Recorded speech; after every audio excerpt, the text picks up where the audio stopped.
ఇప్పుడు ఎక్సెల్‌లో మనకి చాలా అంటే చాలా ఫంక్షన్స్ ఉన్నాయి. కానీ ది బెస్ట్ ఫంక్షన్ ఏంటి అని ఎవరైనా నన్ను అడిగారనుకోండి, నేను మాత్రం దీని గురించే చెప్తాను. పదండి చూపిస్తా. ఫర్ సపోజ్ మీ దగ్గర ఒక స్కూల్ ఉందని అనుకుందాం. అనుకోండి పర్లేదులే. అందులో మీకు చాలామంది స్టూడెంట్స్ ఉన్నారు. వాళ్ళ ఈమెయిల్స్, ఫోన్ నెంబర్స్, వాళ్ళ ఫీజు పే చేశారా లేదా అన్న డీటెయిల్స్ మన దగ్గర ఉన్నాయి. ఇవి చూసి నేను ఎవరైతే ఫీజు కట్టారో లేదో ఒక పేరు అడిగితే నాకు తెలియాలన్నమాట. ఇట్లాంటి సిచ్యువేషను మనకి డేటా అనాలిసిస్లో కానీ ఎక్సెల్ మామూలుగా వాడేటప్పుడు కానీ చాలాసార్లు ఉంటుంది. ఇప్పుడు నేను చెప్పే ఫంక్షన్ కనుక మీరు వాడారు అంటే ఇది చాలా అంటే చాలా సింపుల్గా మనం సాల్వ్ చేసుకోవచ్చు. సో మనం ఎగ్జాంపుల్ ద్వారా చూద్దాం.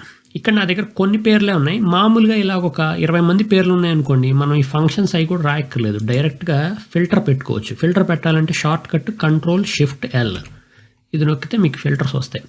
ఇందులో నేను ఫర్ ఎగ్జాంపుల్ సుబ్బారావు ఫీజు కట్టడం లేదో చూడాలనుకున్నాను అనుకోండి. ఇక్కడికి వెళ్ళి నేను సుబ్బారావు అని టైప్ చేస్తే ఉన్న సుబ్బారావు వాళ్ళందరూ చూపిస్తారు. మన దగ్గర డేటాలో ఒకే ఒక సుబ్బారావు ఉన్నాడు. అతన్ని సెలెక్ట్ చేసుకున్నాం అనుకోండి, ఎస్ సుబ్బారావు ఫీజు పే చేశాడని తెలిసిపోద్ది. ప్రాబ్లం ఏంటంటే మీ దగ్గర ఒక 50,000 మందో 1,00,000 మందో డేటా ఉందనుకోండి, ఇట్లా చేయడం చాలా కష్టం అనమాట. సో అందుకనే మనం ఫంక్షన్స్ వాడతాం. సో ఏంటి ఆ ఫంక్షన్? ఫర్ ఎగ్జాంపుల్ నా దగ్గర ఈ దూరం నప్పాల అన్న అతను ఫీజు కట్టారా లేదా తెలుసుకోవాలి. ఇక్కడ నేను వాడే ఫంక్షన్ ఏంటంటే XLOOKUP అనమాట. ఒకవేళ మీ దగ్గర కనుక ఒక పాత వెర్షన్ ఎక్సెల్ ఉందనుకోండి, XLOOKUP ఓన్లీ ఎక్సెల్ 365లోనే పనిచేస్తుంది. మీ దగ్గర ఓల్డ్ వెర్షన్ ఆఫ్ ఎక్సెల్ ఉంటే VLOOKUP వాడచ్చు. ప్రతి మచ్ ఒకేలా ఉంటుంది రెండు కూడా. కాకపోతే ఇప్పుడు నేర్చుకునే వాళ్ళందరికీ XLOOKUP నేర్చుకోమని చెప్తున్నాను నేను, ఎందుకంటే ఇది కొత్త వెర్షన్ ఫంక్షన్ కాబట్టి మనకి ఈజీగా అయిపోద్ది. సో XLOOKUP మనకు కావాల్సిన పర్సన్ దూరం నప్పాలి కాబట్టి అతన్ని ఎక్కడ ఎతకాలి? ఈ నేమ్ కాలంలో ఎతకాలి. సో ఈ నేమ్ కాలంలో ఉన్న డేటా అంతా మనం సెలెక్ట్ చేసుకుంటాం. నెక్స్ట్ మనకి ఏం కావాలి? ఫీజు కట్టారా లేదా? సో ఇక్కడికి వెళ్ళి ఇది సెలెక్ట్ చేసుకుంటాం. తర్వాత బ్రాకెట్లు క్లోజ్ చేసి ఎంటర్ ప్రెస్ చేశారనుకోండి, మనకి ఆన్సర్ వచ్చేస్తుంది. ఇదంతా డైనమిక్. సో ఇక్కడ నేను పేరు మార్చాను అనుకోండి, ఆటోమేటిక్గా మనకి కొత్త వ్యక్తి ఎవరైతే మనం వెతుకుతున్నామో వాళ్ళ డేటా వస్తుంది. ఫర్ ఎగ్జాంపుల్ ఒక ఫీజు కట్టని పర్సన్ వెతుకుదాం. గోపాల్ వెంకట ఫీజు కట్టలేదు, అతని పేరు ఎంటర్ చేసి చూపిస్తాను. వెంటనే మనకి నో అని వస్తుంది. అసలు ఇందులో అద్భుతం ఏంటంటే మీ దగ్గర ఎంత డేటా ఉన్నా గబుక్కుని ఇట్లే మీకు ఆన్సర్ వచ్చేస్తుంది అనమాట. సో అది XLOOKUP ఫంక్షన్. ఇప్పుడు ఇదంతా బాగానే ఉంది, మీరు చూసి అనుకుంటారు అబ్బా ఇది బాగానే ఉంది కానీ చందు, మన దగ్గర ఎతికేటప్పుడు మనకి ఫుల్ పేరు తెలియకపోవచ్చు, లేదా ఓన్లీ ఫోన్ నెంబర్తో ఎతకచ్చు, లేదా ఈమెయిల్ అడ్రస్తో ఎతకచ్చు. అది ఎలా చేద్దాం అని అడగచ్చు. సో ఇప్పుడు మీకు ఒక అడ్వాన్స్డ్ ట్రిక్ చూపిస్తారనమాట. XLOOKUP వాడి మనం అసలు ఇవన్నీ కూడా చాలా ఈజీగా చేయొచ్చు. ఒకవేళ VLOOKUP వాడారనుకోండి పాత వెర్షన్లోది, ఇట్లాంటివి చేయడం కొంచెం కష్టం. కానీ XLOOKUPలో అదే బ్యూటీ అనమాట. అందుకనే అన్నాను నేను ఎక్సెల్లో బెస్ట్ ఫంక్షన్ ఇదే అని. సో చూద్దాం. సో మొత్తం నేమ్ కాకుండా ఒక నేమ్లో పార్ట్ అనుకుందాం. నేమ్ పార్ట్ అని పెడతాను. ఇక్కడ నేను ఏదైనా ఎంటర్ చేయొచ్చు అనమాట. ఫర్ ఎగ్జాంపుల్ ఇంటి పేరు పెట్టచ్చు, జొన్నలగడ్డ అని, లేదా ఫస్ట్ నేమ్లో కొంచెం మొక్క తీసుకొచ్చి పెట్టచ్చు, ఏదో ఒకటి పెడతాను. నాకు ఆ పర్సన్ ఉంటే, ఆ ఇంటి పేరు ఉన్న పర్సన్ ఎవరైనా ఉంటే వాళ్ళు ఫీజు కట్టారా లేదా అని తెలియాలి. Fees status. సో ఇప్పుడు ఇక్కడ నేను XLOOKUPలో ఏం చేస్తానంటే, XLOOKUP వెతికేది ఈ వాల్యూవే, కాకపోతే కొంచెం మనం చేంజెస్ చేయాలన్నమాట. ఫస్ట్ మనం దాని తాలూకా సెటప్ చేసుకుందాం. ఎందుకంటే ఇప్పుడు జొన్నలగడ్డ అనేది పేరులో ఎక్కడైనా ఉండొచ్చు, ఫస్ట్లో ఉండొచ్చు, లాస్ట్లో ఉండొచ్చు, మధ్యలో ఉండొచ్చు.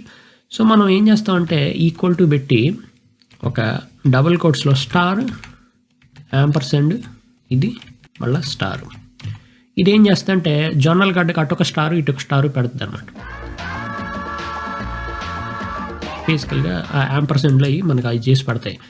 సో ఈ పని అయిపోయింది కాబట్టి ఇప్పుడు మనం వెతికేది జొన్నలగడ్డ కాదు, స్టార్ జొన్నలగడ్డ స్టార్ అనేది వైల్డ్ కార్డ్ అనమాట. ఇంకా అది ఎటైనా ఎతికేస్తుంది. సో XLOOKUP ఈ వాల్యూని నేను మళ్ళీ ఇదే నేమ్ కాలంలో ఎతుకుతాను. మనకి ఫీజు కట్టారా లేదా అన్న విషయమే కావాలంటే ఫోన్ నెంబర్ కూడా ఎత్తుక్కోవచ్చు. బట్ ప్రెజెంట్ మన ఇంట్రెస్ట్ అంతా ఫీజు మీద ఉంది. తర్వాత ఇఫ్ నాట్ ఫౌండ్ అని ఒక ఆప్షన్ ఉంటుంది. దీన్ని మీరు వదిలేయచ్చు. ఒకవేళ అసలు జొన్నలగడ్డ అన్న మనిషి లేకపోతే ఏమన్నా అవుట్పుట్ చూపించాలనుకుంటే అది మనం అక్కడ పెట్టచ్చు. ఫర్ సపోజ్ ఇక్కడ నేను నో వన్ ఫౌండ్ అని రాస్తాను. మన డేటాలో జొన్నలగడ్డ ఆల్రెడీ ఉన్నారు, బట్ లేకపోతే ఆ నో వన్ ఫౌండ్ అన్నది వస్తుంది.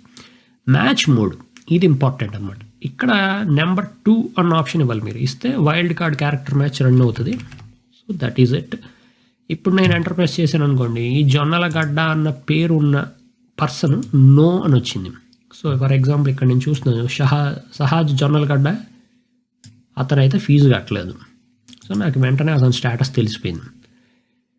ఇంకొక విషయం మనం ఆలోచిస్తే, ఫర్ ఎగ్జాంపుల్ 2 జొన్నలగడ్డలు ఉన్నారనుకుందాం డేటాలో. ఇక్కడ 8 మంది ఉన్నారు చూస్తాను నేను, ఒకళ్ళే ఉన్నారని నా ఉద్దేశం, ఒకళ్ళే ఉన్నారు. బట్ ఏదన్నా ఈ వెంకట్ అన్నది 2 ముగ్గురు ఉన్నారు. ఇక్కడ వెంకట్ కోడి ఉన్నాడు, ఇక్కడ గోపాల్ వెంకట ఉన్నాడు.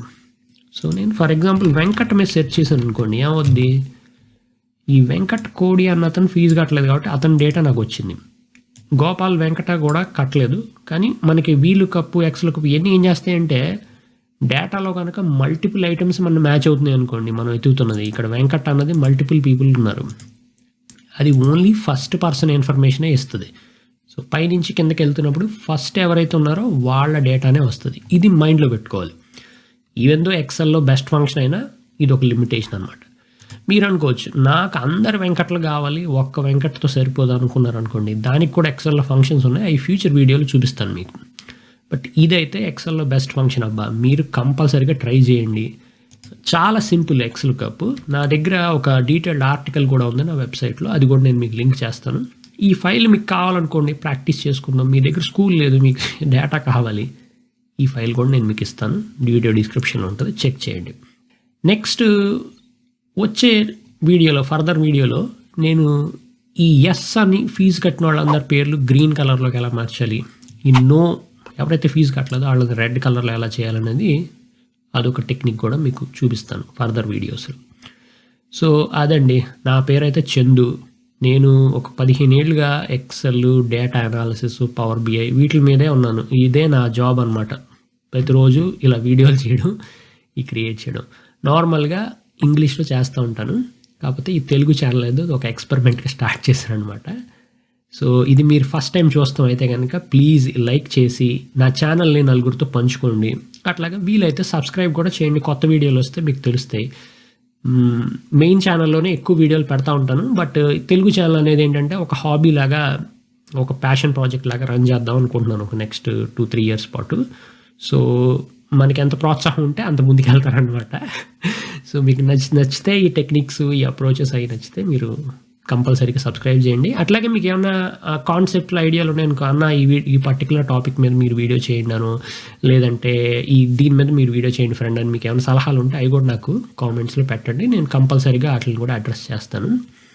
As much as possible main ఛానల్లో ఉండే వీడియోస్కి కాపీ కాకుండా కొత్త కాన్సెప్ట్స్తోనే ఇక్కడ వీడియోస్ పెడదామని నేను అనుకుంటున్నాను అనమాట. సో 2 మీరు ఫాలో అవ్వచ్చు, ఏది మిస్ అవ్వకుండా. బట్ చూద్దాం మనకి ఎలా ఉంటే అలా. సో థ్యాంక్స్ అండి చూసినందుకు. మళ్ళీ నేను తర్వాత ఎక్కడిపోతే కలుస్తాను. బాయ్.